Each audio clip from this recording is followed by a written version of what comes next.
All right, let's dive in. Today, we're talking about that moment every project manager feels. You get the green light for a project, the excitement is huge, and then almost instantly that big question hits. Okay, now what? We're going to break down exactly how to turn that approval into a rock-solid game plan that really sets you up for success. So you did it. You pitched the big idea, you got everyone on board, and the project is officially a go. But you know what? That approval? That's just the starting line. How do you actually turn that big, high-level idea into a concrete plan your team can sink their teeth into? That's the gap we're going to close today. And the key to all this? It starts with a document called the project charter. Honestly, you should think of it as the official birth certificate for your project. Once that thing is signed, you've got the authority and the basic info you need to move from just dreaming about it to actually doing it. Now, this transition is a huge deal in project management. You're basically shifting gears. You're moving out of the initiating phase, which is all about defining the project in broad strokes, and into the planning phase. And this is where the real blueprint gets made. The charter gets you in the door, but planning is where you draw up the plans for the whole house. So what is this charter, really? Well, it's your official authorization. It's the document that spells out why the project even exists and gives you those first big picture answers. It basically says, yep, this project is real, here's roughly what it is, and here's why we're doing it. But notice that phrase, high level. The nitty-gritty details, oh, they come next. Okay, so you have your charter in hand. The very first thing you need to create in the planning phase is the project scope statement. And if the charter is the birth certificate, then the scope statement, that's the detailed architectural drawing. It is absolutely critical to get this right. The key idea here is scope. It's the boundary. It's like building a fence around your project that makes it crystal clear what's inside the yard and what's outside.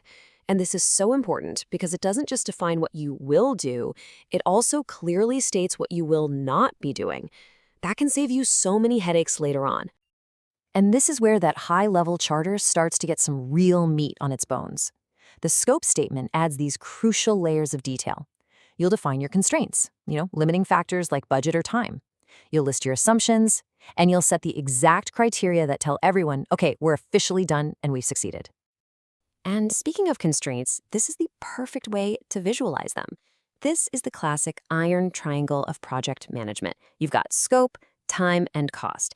And here's the kicker. They're all tied together. If a stakeholder comes along and wants to add more features, increase the scope, then you have to adjust the time or the cost. You can't just change one side of this triangle without impacting the others. It just doesn't work that way. And listen, this is so important. Writing a scope statement is not something you do alone in a dark room. It has to be a collaborative effort. You've got to get your team and your stakeholders together to hash out the details and agree on everything. Getting everyone's expectations aligned right from the very beginning is absolutely essential. Okay, so we've talked a lot about the charter and the scope statement, and they can sound kind of similar, so let's just take a second to really nail down the differences, because honestly, this is something that trips a lot of people up. Just at a glance, you can see the main difference, right? The charter is your high-level overview.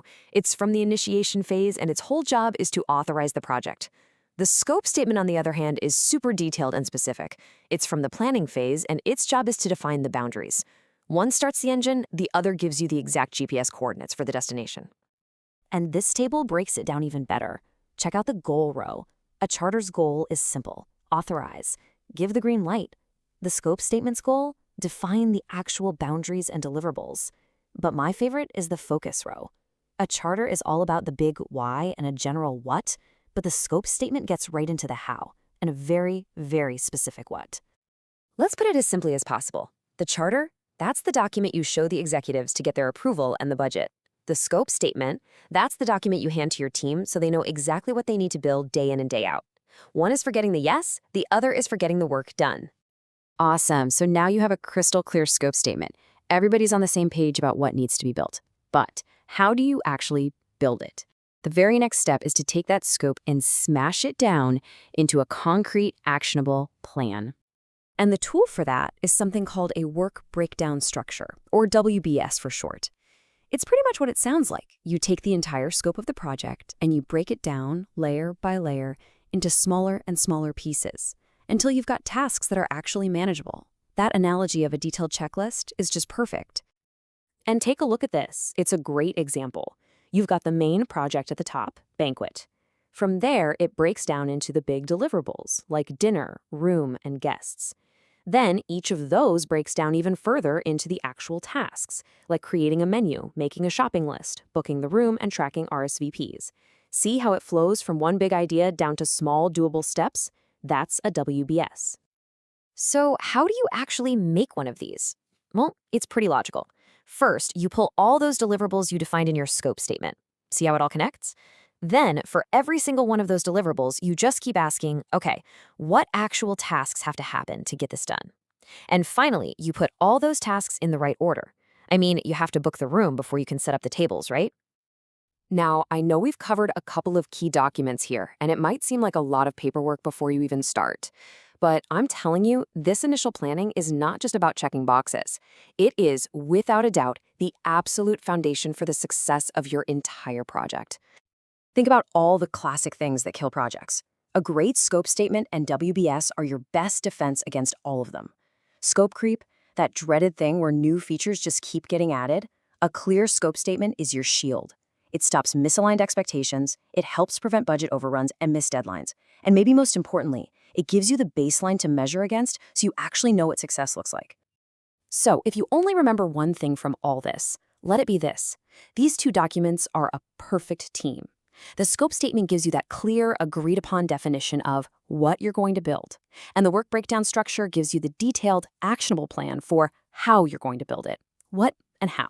It's that simple. So, with these documents in place, your game plan is set. Your foundation is solid. Your team is aligned and ready to go. But we all know that no plan survives first contact with reality, right? So the real question becomes, how do you use this strong foundation to adapt when the game inevitably changes? Well, that's a question for another time. Thanks for joining me.